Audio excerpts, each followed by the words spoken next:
عربستان سعودی با تاجیکان باز روادید الکترونی سیاحی می‌دهد. از امروز 12 ایون عربستان سعودی دادن روادید الکترونی سیاحی ویزا برای شهروندان تاجیکستان را از سر می‌گیرد. در این باره سفارت عربستان سعودی اطلاع داده افزوده است که برای دریافت روادید شهروندان تاجیکستان را باید از سامانه رسمی www.saudi.com دیدن کنند. یادآور می‌شویم که در آخر ماه اپریل سال 2025 عربستان سعودی تاجیکستان را از رویخط کشورهایی که شهروندانشان می‌توانند برای گرفتن روادید الکترونی سیاحی مراجعت نمایند خارج کرده بود.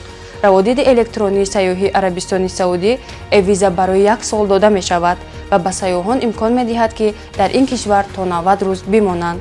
این روادید امکان می دهد که شخص سیاحت و استراحت کند، خویشاوندانشان را عیادت و حج عمره را ادا نمایند. پردیفین هاب هنگام دردسر، درد بوغم و دندان ها توصیه داده می شود.